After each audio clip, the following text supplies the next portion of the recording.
You are listening to the podcast That's Life in Sweden, or as we say in Swedish, Sånt är livet i Sverige, with me, your host, Lisa Åsimäki.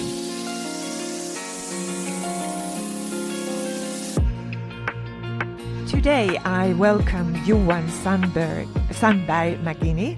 He is a Swedish South Saami and Scottish Gaelic. He is an indigenous scholar, language rights activist, and a teacher, translator, and academic.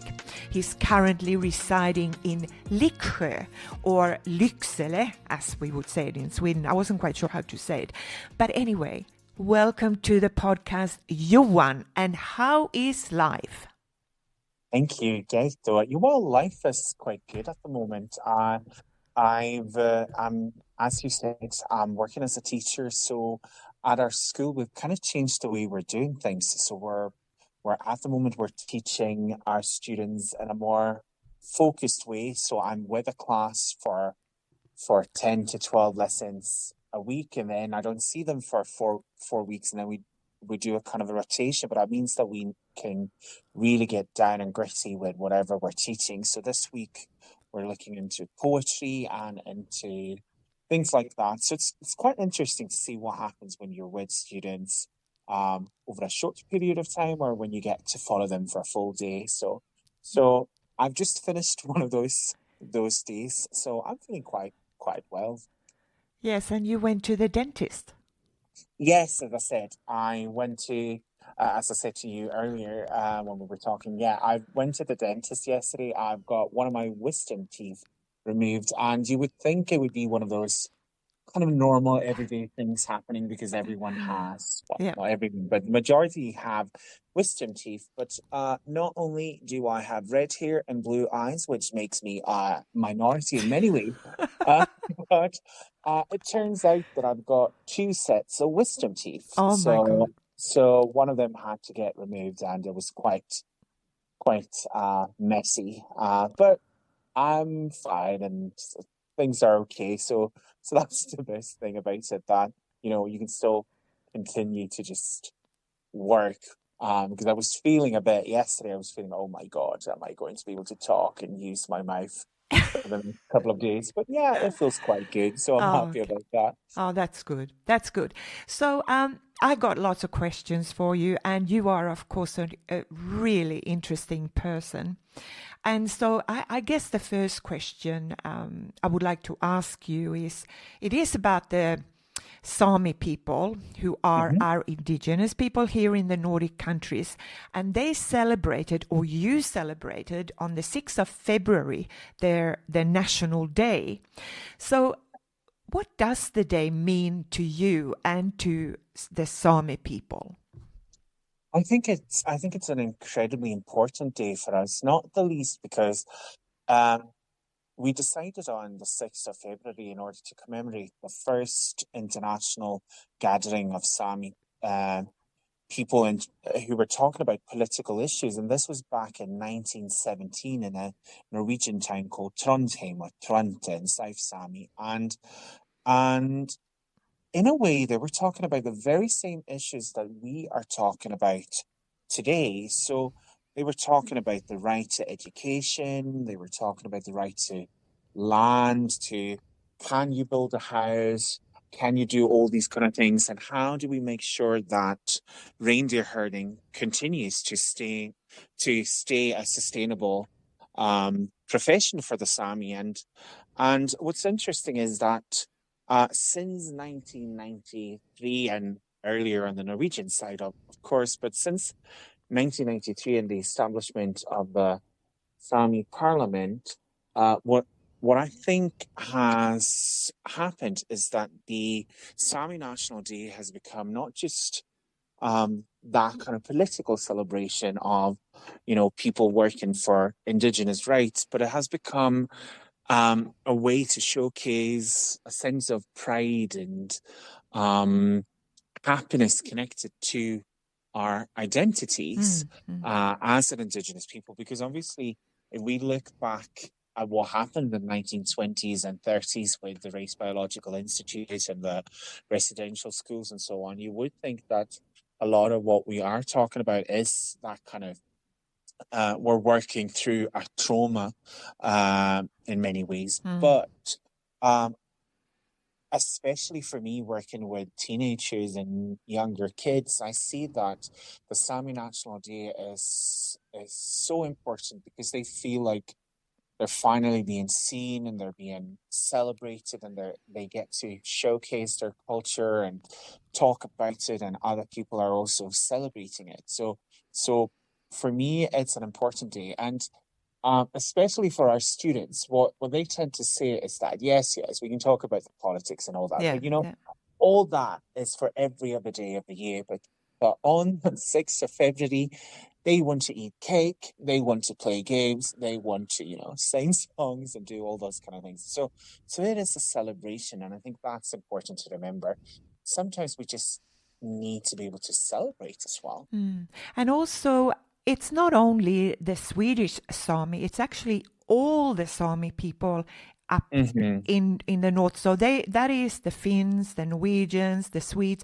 Are the Russians, aren't there some Russians part of the... There are Sami on the Russian side of the border, and I think that's important to mention. And it's also one of those kind of things I've been talking about with my students, because there are Sami in Norway, in Finland, in Sweden, and then on the Russian Kola Peninsula. And ever since Putin started, getting more and more interested in starting wars and things like that, it has been quite hard for indigenous people on the Russian side of the border. So the Russian Sami, their organizations are deemed to be almost a type of, foreign agents, which then means that they are classed as terrorists and things like that. And this means it's very hard for the Sami on the Russian side of the border to, participate in things. And when the war started and we started, putting up all these kind of sanctions towards Russia, what it meant is also that the Russian Sami were cut off from the rest of Sami. And so I started saying that to my students, that yes, we're not at war at the moment, but if we think about it from a Sami perspective, a lot of the soldiers that were sent by the Russians down to fight in Ukraine at the start of it were people from Siberia, from the Kola Peninsula and so on. So a lot of young Sami boys were sent down to fight in Ukraine against their will. So I used to say that, while Sweden is not at war, Sápmi, in a sense, is at war. And how can we help our Sami brothers on the Russian side of the border? So even if it just means that we're talking about it and, saying that they exist and trying to, help them get heard and seen outside of Russia, then that's important. But yeah, so there are Sami all over the place, and everyone is celebrating. I would say in Russia, obviously, it's harder for them to celebrate, but there's always this kind of competition as well. Sweden tries to make a big celebration, and then Norway comes in and shows us how to do a celebration. It's a bit like with, Norway's own national holiday. We can't compete. They know how to celebrate. Exactly. So, yes. And it really saddens me to hear about the Russian Sami. What can one say apart from that? It's a useless, senseless war. And let's just hope that we will see the back of any war.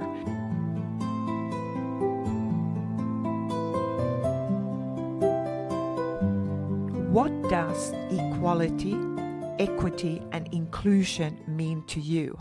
That's a great question. For me, when it comes to equality, it's one of those words which, it looks great on paper and don't really want to talk about definitions. It's the same with words like decolonisation. It looks good on paper, it sounds good, but what does it really mean? To me, equality is when everyone has, in a sense, when everyone has the same access to basic human rights.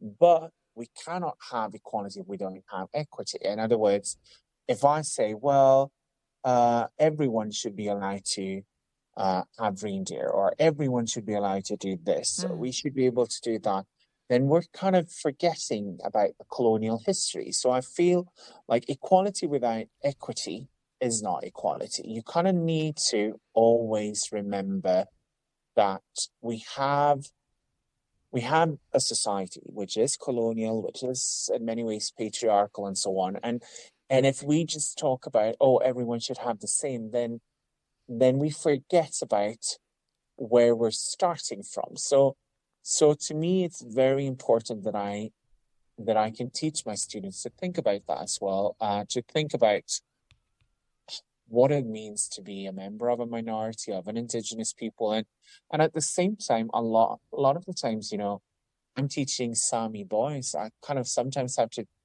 tell them that, hello, we need to think here, what role are we playing here? We have, as men or as boys, you kind of have to understand that women and girls might have it harder in certain ways. And so I think equity is important in that kind of discussion, that we can talk about equality without it.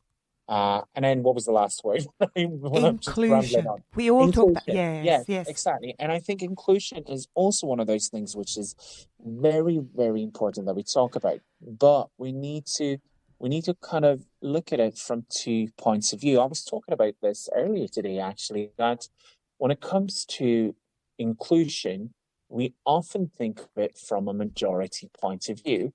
Everyone should be included. Everyone should have the right to do things. And we kind of forget that if I've always had a right to do something, and then someone else is afforded the same right, and I don't necessarily get to play along in that very specific thing, then that does not mean that I'm not having the same rights. It just means that sometimes we need to allow people who have experienced discrimination or have been victims of, not having access to equality and equity, to have their kind of own safe rooms as well. So I think that's important. For me, inclusion is when we make sure that everyone who's part of a community can feel that they're part of a community. When we talk about it from a Saami point of view, I think it's very important that we talk about lateral violence as well, because it's easy to say that, okay, we have lost a lot and it's down to colonialism as well. But then if we don't talk about lateral violence, how we kind of uphold these colonial structures within our own communities, then that becomes problematic. So I think inclusion needs to talk about how do we make sure that everyone gets part of something? How do we also take that step back and say, okay, here, this needs to be a safe space. Not everyone needs to be part of it. We just need to allow it to exist. Like it could be a room where, for example, if it comes to language, it's very important that everyone gets to reclaim their language. But sometimes we also need to think, if we're always just focusing on making sure that everyone can reclaim it, are we then giving space to native speakers who rarely get to just talk their language without being, teachers and knowledge keepers?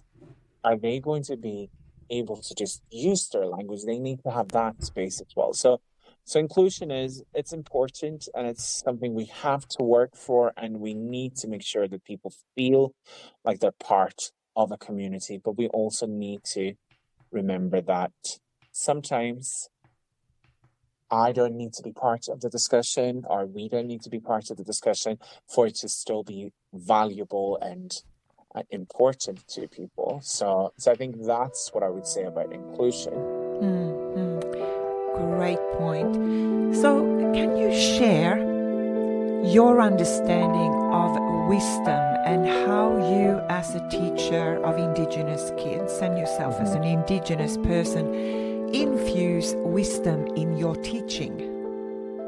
I think one of the things I would like to talk about, because I often realize that I am working within a system where I am part of the majority by being, I'm as a teacher, to many of these kids, symbolize the school, and the school is this thing that everyone goes through. So in that sense, you're part of the majority. And then I'm also an Indigenous teacher who works within the framework of my own epistemologies and so on. And I think for me, one of the things I've noticed is that oftentimes when we talk about knowledge, it is so westernized in the way we think of it. It has to be a specific type of knowledge that needs to be transferred in a specific way. Whereas when it comes to passing on Indigenous knowledge, it's a lot about that so-called silent, unspoken knowledge that is hard to put into words. But for example, I would like to give an example of talking to children, young students. In Swedish, when you see that a student has done something wrong, you say, "Oh, you're not supposed to do it like that. Do it like this." You're that's kind of the majority way of, you're telling them that this is wrong, do this. And from a Sami point of view, the way we do it, and it works so beautifully because our language is structured like that. So if I were to say the same thing in Sami, that, okay, this is wrong, what I would say is, "Oh, I see that the two of us have done it like this. I think that we too should do it." So you're using that kind of different mode, grammatical mode, where you're talking about if there's a mistake that's been made in terms of, whether it's building something or writing something or whatever, you're never putting the child in the spot where it feels like, "Oh, I've made a mistake," but rather you're telling them that together we have made something and we need to change it, and how do we change it? So you're always including them and making them part of it, something bigger. And that's something that, it's not so much something that is written down or something that you say. It's just the way that we kind of function. It's also what's important to know as well is that the way that we criticize is very different from a Sami point of view, because if I don't agree with something, if I'm talking in a Swedish setting, I am most likely going to stand up and be like, "No, I don't like this. This is bad. You shouldn't do this." In a Sami context, it's the opposite. If you're silent, you're quite clearly showing that I do not agree with this. I'm not even giving it the time it deserves for me to even say something about it. I'm just going to be silent about it. And when you have those two systems always working against or alongside each other, it sometimes becomes a bit tricky to pass on these things where it comes to knowledge. But knowledge to me is something that is quite often also embodied. So we're talking about embodied knowledges. So I like to work with my students where we're not just, learning language, but we're learning language through different activities. For example, my grandfather taught me how to make fishing nets, and there are so many specific words connected to that. And I could stand in front of someone and tell them this is how you're supposed to do it, but I would want to do it where I am passing on the skill to someone else. So knowledge to me is something that is both spoken, but it also sits in our hands in a way. And I think that's the way I look at knowledge. And I use a lot of different things. For example, in my classroom, I do a lot of yoiking. I think that's important because it's one of those things that we use to pass on knowledge about places, about people, and so on. So it's a bit like storytelling, joking. Exactly. I would say that storytelling is, in a sense, I've never said that, "Oh, I'm a storyteller," but in many ways, I think that my way of teaching is a bit like that. It is based on an understanding that we as Sami, we are coming from a storytelling tradition. And, as I'm also working as a translator and writer, I feel like that's important. And I'm kind of just automatically include it in my teaching. Now, you are the president of the Saami Writers Centre in Lyksjoe. I don't know Yeah, if I said that correct. yeah. That's right. So can you talk about the role and the kind of support Sami literature is in need of? Yes, definitely. I think that's a great question. So Chaligwahta is the Saami Writers Centre in Jokkmokk, and it was established back in 2018. And so far, we have managed to do a lot of different projects. Like we had a project called Gella, which means the language of the hand, which equipped young people with the skills to, share traditional stories, yiking, and so on with other young people. So as a way to kind of pass on this skill to others. But then we've also been the guest of honor at the book fair in Gothenburg. And it's important because if we look back some 8 to 10 years ago, and we look at the statistics, we saw that on the Swedish side of the border, and this is important that we say on the Swedish side of the border because it's different than the Norwegian side in a way. But on the Swedish side of the border, there was only one book published in a Sami language every 5 years. And if you're going to keep a language alive, if you have that as your ambition, which our government obviously says it has through different laws like the language law and so on, then we need literature. We need our language to be not just spoken, but also written. So we really saw that we need to do something. We have writers. We have a lot of writers writing both in Sami languages and in Swedish and so on. But the majority of them, they decide to go to Norway because on the Norwegian side, they have a system where if you publish a book in a Sami language, all libraries in the country are going to buy a copy of it. So you always know that you're at least going to get some money for it. And that means that you can kind of feel a bit safer as an author. So what we need to do on the Swedish side is we need to make sure that not only do we get publishers to realize that they have a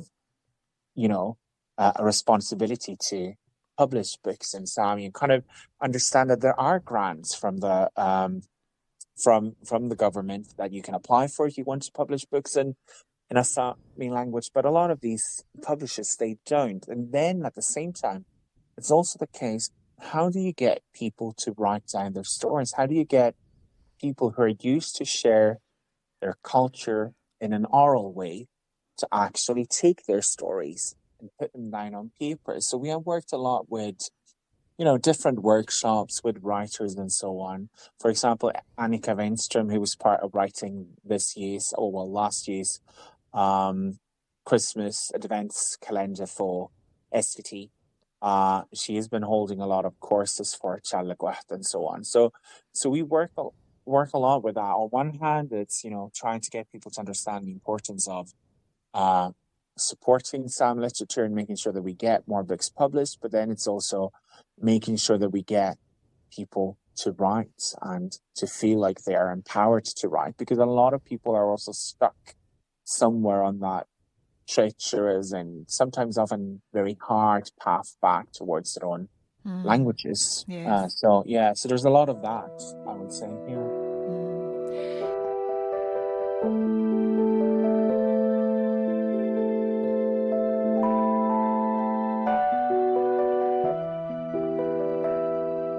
Can you talk about some of what other challenges, and particularly current and pressing challenges, are experienced by the Sami people? I think it's a great and important question that you're asking. I think we shouldn't kind of mince our words when we say that we're finding ourselves in a situation where, on one hand, we have a government that is cutting funding for a lot of really important services for the Sami, and we're also seeing a lot of quite big actors in our society. I'm talking about editors in chiefs at different papers and so on that are sharing a lot of stories that add to the everyday racism and discrimination that a lot of Sami meet. But I would say that some of the most pressing issues that are facing us at the moment is, on one hand, we're facing climate change, which is affecting the way people can continue with traditional trades like reindeer herding or fishing, hunting, and so on. And a lot of that is done today in the name of the new green way of doing things. And we're saying we're doing it for the climate, but at the same time, we're opening mines in the middle of reindeer herding districts. And when Saami reindeer herders have always been very, very good at, accommodating all these changes, despite the fact that if we look at it from a legal point of view, that the Sami should, we go back to when the laws were first written, should be able to say, no, absolutely not. But there's always been this case where the Sami have said, okay, we're going to find a solution. But now we're at the point where it's like the last solution is really, okay, then we don't exist as a reindeer herding community anymore. And I feel like what's happening now is that when reindeer herders finally get some slack, like, for example, in the High Court of Sweden in the Girjas case a couple of years ago,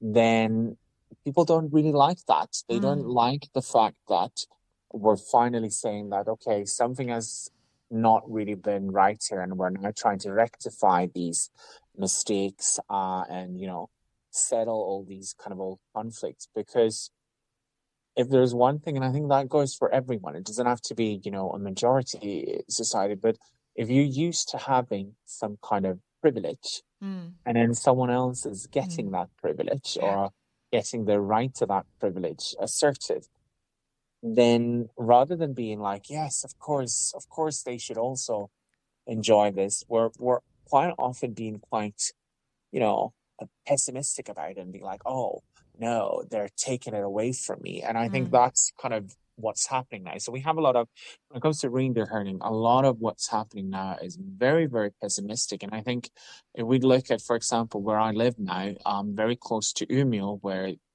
this year's rally, I think it's the World Cup of Rally, is taking place this week. And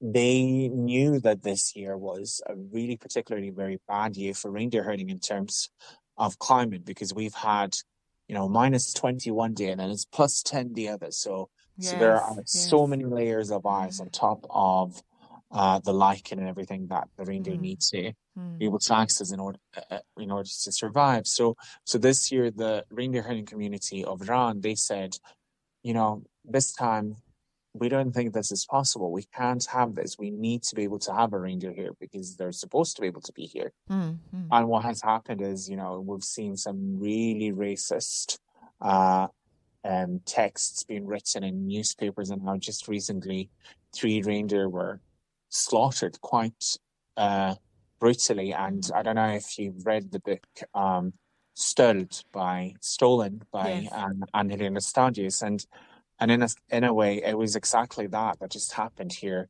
a week ago, and it's quite shocking in many ways, but it's also telling, because I remember that when Stolen, the Netflix film, came out, a lot of international reviewers, they were saying, "Oh, this is such a great film. It's really interesting and eye-opening to find this out about what's going on in Sweden." But a lot of the Swedish reviewers were saying, "Oh, but this is, too far. Does that really happen?" Yes. And now here's the actual proof that this is everyday life for reindeer herders. So I think that is one of the main issues. But then for me, it's language. It's I would say that I say that often, and I say that, without our languages, we cease to exist. And it's not that, not everyone needs to be a fluent speaker of the language. That's not what I'm saying at all. But without our languages, we cease to have our own epistemologies, our own way of thinking and seeing the world, because we then have to do it through the medium of a colonial language, in this case, then Swedish, Norwegian, Finnish, or whatever. So I think for me, it's so important that we keep our languages alive and that we do that in as many different ways as possible. And for me, it has been, by helping translating children's literature into Saami, or by teaching my language. And I feel like literature is so important. And I also often say to people that, school is important because it can help save a language, but it can't do it on its own. We need everyone to do its part. And I feel like literature is one of those parts because, yeah, and I think it's Skutnap Kangas. I think she said, a school can't save a language on its own, but it can kill a language. And Absolutely. I think that is an eye-opening statement that we need to remember. So for me, I work as a teacher because at one point I wanted to, just do a PhD and, work in university and focus on, because I really enjoy that as well. I really enjoy that kind of academic side of it. But I got to a point where I felt like, what is the best way to give back to my community? Is it by writing about this academically, or is it by being in the classroom and making sure that I get more speakers? So for me, it became important to be a teacher. So yeah, that's why. Maybe. And that's why you are so appreciated. I'm absolutely I believe that teachers matter, and I think that we have to wake up to the fact regardless of the social media and the technology, we still need teachers who will connect with their students. We need people like you who, I love having my students in class. I think it keeps me grounded and it keeps things real. Exactly. And that's it. I felt like if I were to just work with translations, or if I were to just work with academia in terms of, writing articles or essays or whatever, then you can do the talk and you can talk about the things, but you also have to be part of it. And I feel like our students tell us what's important now. Yes. And as much as it might be annoying that I sometimes get, because I've got students from, the youngest ones are 7 and the oldest ones are like 20. So, and are just out of upper secondary school. And, sometimes I get messages from them on social media where they're like, I need this word. And then I'm feeling like, well, even if it's you being, and I can see that it's one of the teenagers being out at a party and they kind of want to, have it as a party trick. But the fact that they're actually reaching out to me as a teacher and they're like, hi, how do I say this? How do I order this? How do I do this? That shows to me that the language is important to them as well, and that they think of us as important to their identity. And if we can give them that kind of sense of, belonging and they feel like there's a use to the language, apart from just the, basic, we need to speak our language because it's our culture and so on.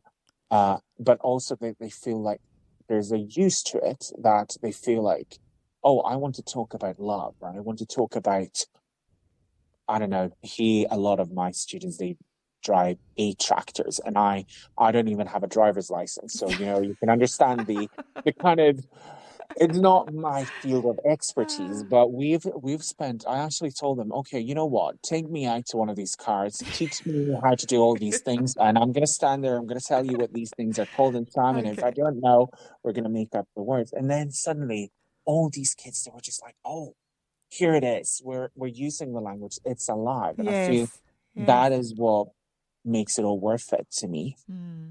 It's a wonderful way of influencing students and connecting with them. I think it just sounds absolutely wonderful what you're doing.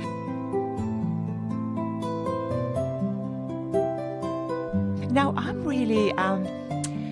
also curious about what you think about the Truth Commission that was established in 2021, and especially about what its purpose has been, and has there been any interesting and worthwhile achievement to speak of from the Saami people's perspective? I think that the Truth Commission is long overdue. I think it's very important that we have one. And I also think that's one of the reasons why it has received so much pushback in the past couple of months from for example, Dagens Nyheter and so on, who are kind of arguing that, oh no, this is not a good thing. But for me, a truth commission, and it's important to say that it is a truth commission. It's not a truth and reconciliation commission yet. It is a truth commission. It is about finding out what have Sami people been through. And I was looking over the numbers of how many people have been interviewed by the Truth Commission, and based on the fact that we tend to always repeat this very old and actually not very correct number of how many Sami are there and so on. But based on those kind of numbers, the Sami Truth Commission has interviewed more people per its population than any of the other Truth Commissions we've had, from South Africa to Canada to other places. Yeah. So it is. I think that's important to point out, that this is a Truth Commission that has really kind of managed to talk to a lot of people from the Sami community. And then there was also this kind of claim that, oh, it has only listened to reindeer herders and no one else has been heard. But that's also not true. And I can say that, but not just from, that I can say from a personal point of view. I'm not a reindeer herder, and I've talked about education with them, because I was asked if I could give one of those kind of witness, if I could give one of those kind of witness statements, talking about it from being a teacher of Sami languages and what we see in schools in Sweden. So, but then a lot of people from so many different Sami backgrounds have been interviewed, and they feel empowered and they feel heard. And I think that is the most important thing, because there's one thing that a lot of Sami tend to say is that, do we really need to talk to researchers? Do we really need to do that? Yes. Haven't people spent enough time doing their research on us? But here, the interviewers, you could do your interviews in through the medium of a Sami language, and most of the people working for the Truth Commission that people were going to meet when they were being interviewed, they were Sami, and at the same time, so many of the people that were parts of it, that had that kind of majority, that they had to be part of the majority, they were people that people in Sami felt were reliable, that people could listen to and think, yeah, what this or that person is saying is something I can take to heart, and I think they have my best interest at heart. So the people I've spoken to, they've all said, no, the Truth Commission is a good thing. It's good that we have had it, and we're now obviously at the stage where they're putting together all the witness stories and all that, and trying to figure out what are they going to deliver in terms of a report and suggestions to the government. And I think that's the reason why people are now a bit stressed, because it is a Truth Commission and not a Truth and Reconciliation Commission, and because one of the assignments it was given was to come up with suggestions of things that the government and the majority of society could do to make things better, to kind of rectify some of the wrongs that have been made in the past. I think that's why some people are very nervous, because for some reason, truth makes you nervous. Yeah, exactly. I think that's it.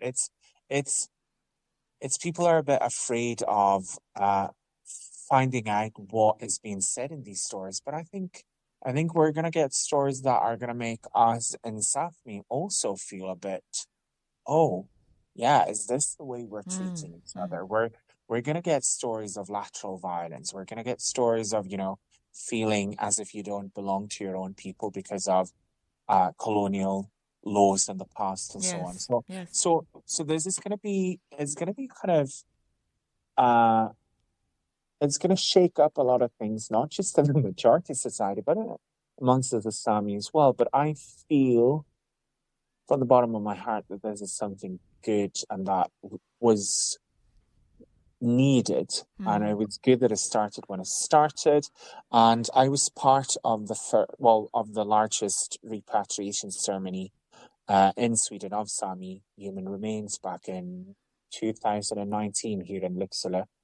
And it was on that day that the government kind of announced that they were going to start a truth commission. And maybe that's also one of the reasons why I felt like, finally, these people have been through so much, all our elders, all their stories, and all those people in the past, but also those of us today who, are struggling with everything from language loss to, not just feeling like you fit in or whatever. It was needed. So yeah, I think it's important, and I think it's a good thing. You have the Scottish side also. You speak beautifully. It's lovely listening to you. I can listen to you forever. I'll bring you back. But tell us about your background. The Scottish background. Did you? Yeah. Yep. Sorry. So the very easy answer is, once upon a time there was a mum and there was a dad, and the mum was Saami and she met my dad, and he came over to work for Volvo, and then I was on the way. But what that means is I grew up in a family where my parents actually divorced when I was quite young, but I grew up in a family where language was always important. So we had all these languages at home to a certain degree, and Swedish and English, they were just like they were always there. But then with Gaelic and with Saami, it was usually just like words or speaking in imperatives. Yes.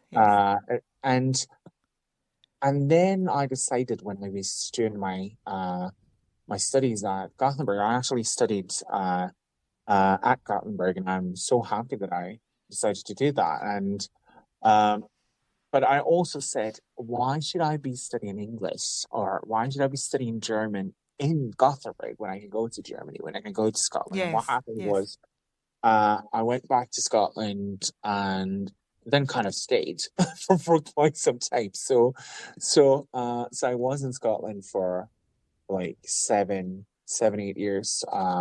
Apart from then also finishing my studies in Gothenburg, going back and forth and doing the teacher's part of my degree at Gothenburg, because I felt like, of course I want the Swedish teacher's degree because I felt it was a great degree. But yes, I was in Scotland and I became part of a Gaelic choir.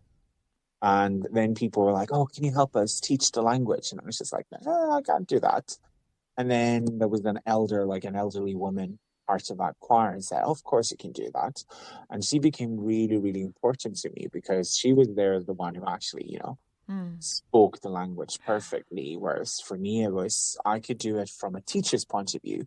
So she wanted to have a teacher to kind of make it feel more important. I think that's also something we often see with elders who are, their language is so beautiful, so fluid, so perfect, but they always think like, no, a teacher knows better. And I was always telling her, no, that's definitely not the case here. You're the one who knows everything. But she also was the one who kind of got me back into speaking Saami, because she was saying it every week, being like, who are you without your language? You need to, find your language. And for me, it was like, okay, so I speak English, I speak Swedish, I speak Gaelic because I'm using it in the choir. So how is it that my Saami is at the point where it's like, hi, I want food. Can I have this salmon? Can you give me some smoked ginger meat? Mom, things like that. It was very, very basic. And I just felt like, no, I need to do something about it. So in a way, living in Scotland and being so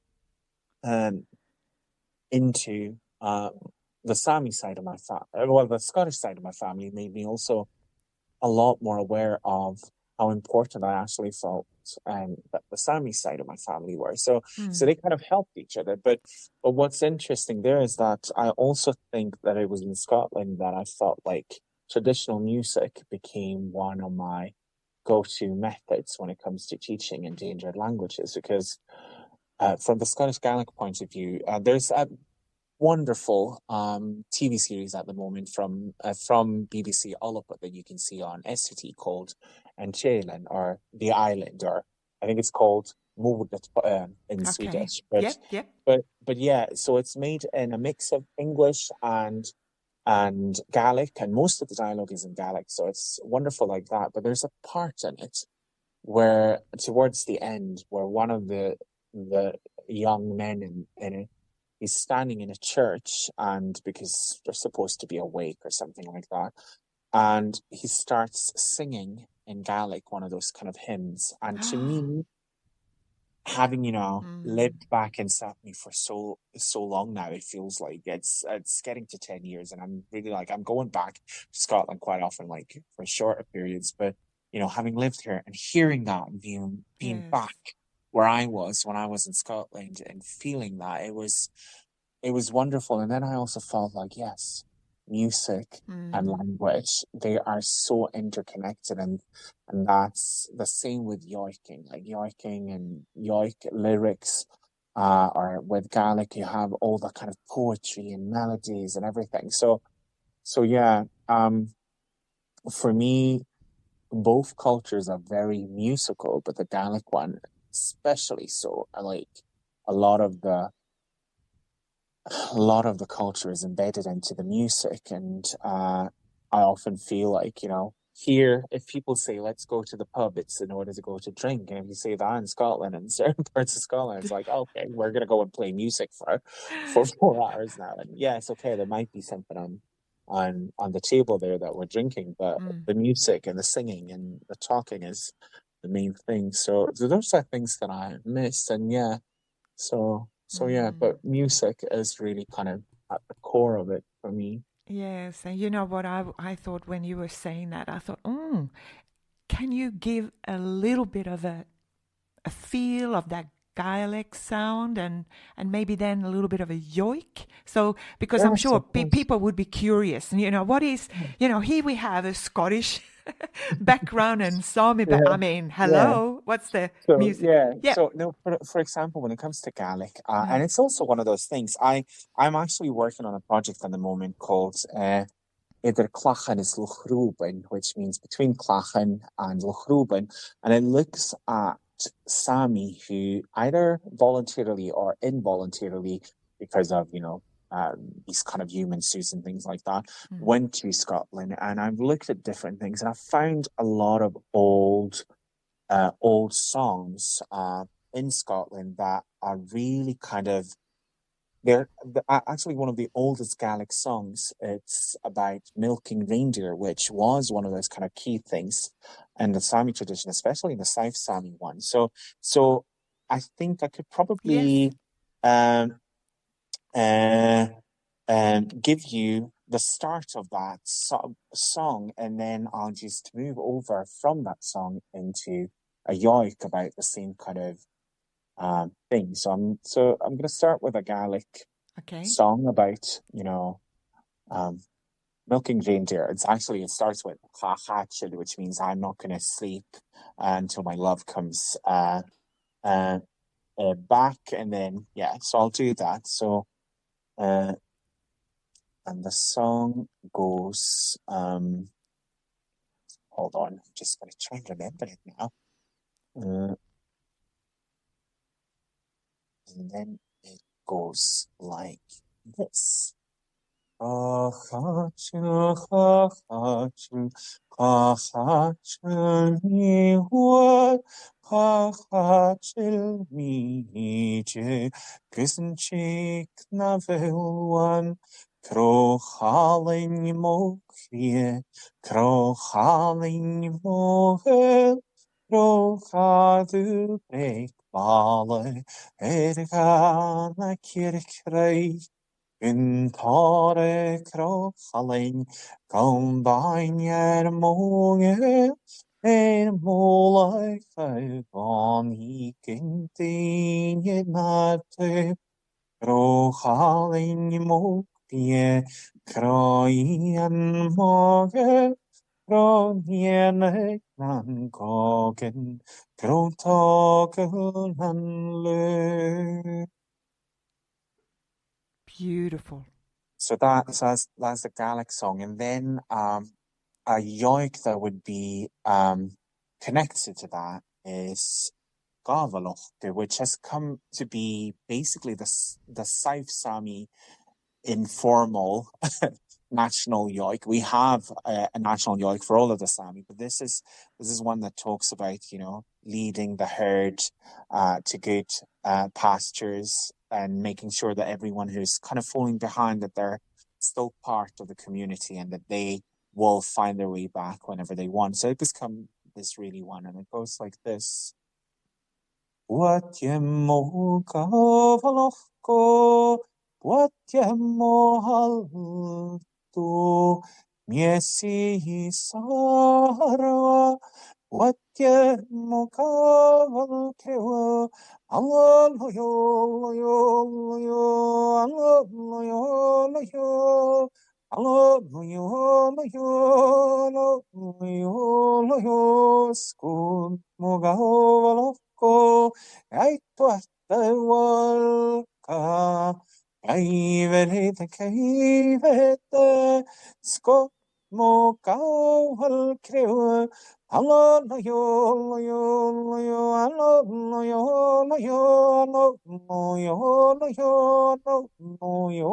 yo. So that is a yoik then as well, on the same theme. But I actually like doing these kind of things where I can kind of show the links between the Gaelic culture and the Sami culture, because obviously in me they're there. Yes, beautiful, beautiful. This is just perfect. And there is one more that I want. I know you also very much into, or you have a great way of writing, and you do write poetry, don't you? Yes, I do, yes. And so would it be possible for you to share a poem that our listeners, everyone who's out there, that you might think it would be a message, an important message for us to hear? Yes, I'll share one poem with you that and now I'm trying to open it on my computer in front of me, so very slow, like that's all getting right in here. But yeah, so yeah, I'll share a poem with you from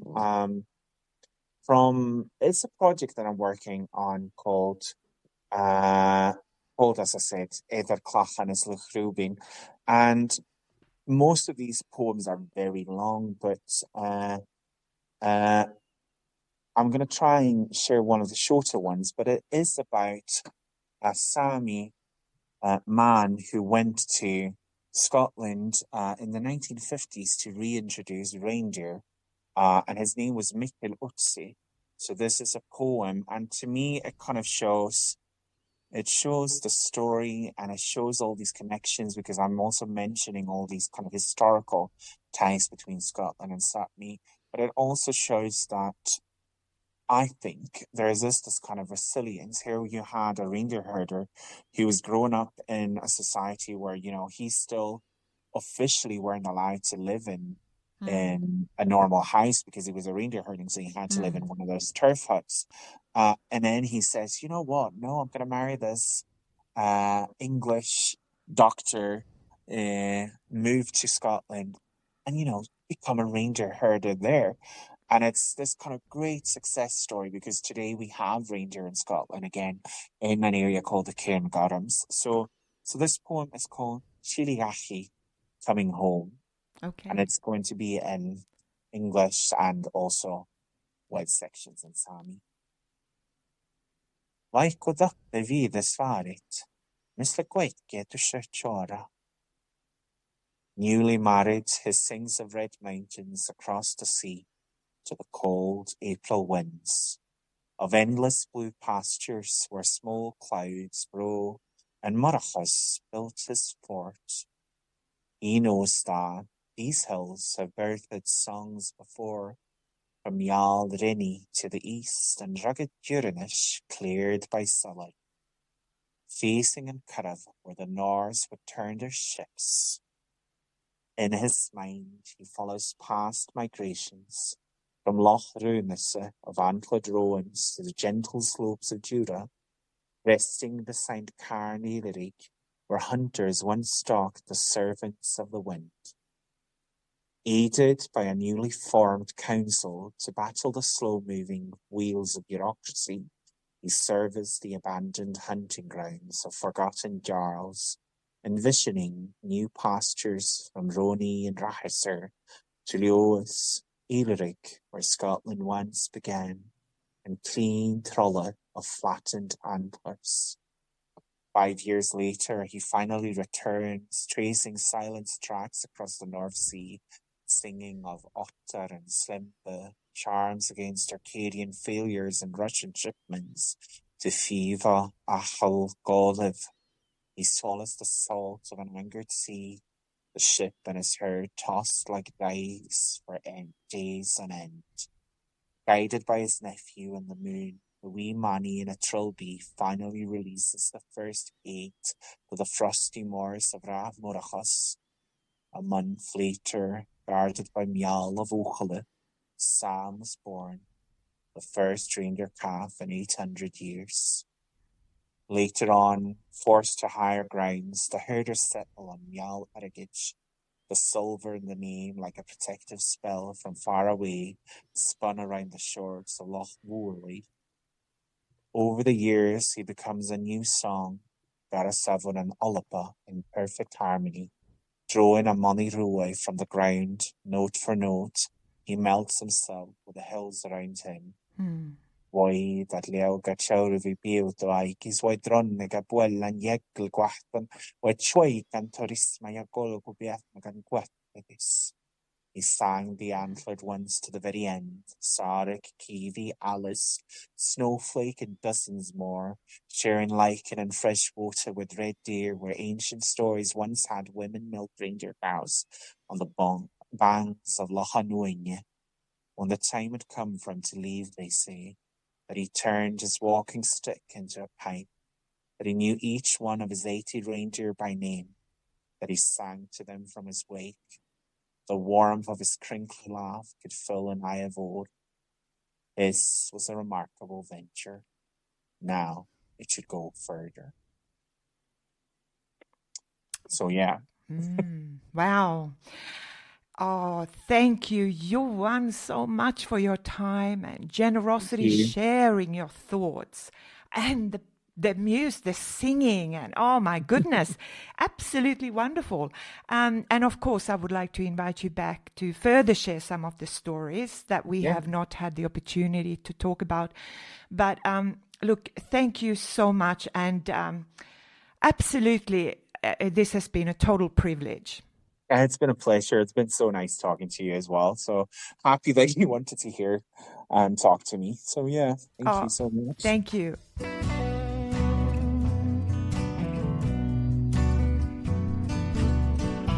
And you have been listening to the podcast Sånt är livet I Sverige, or in English, That's Life here in Sweden, with me, Lisa Åsimäki.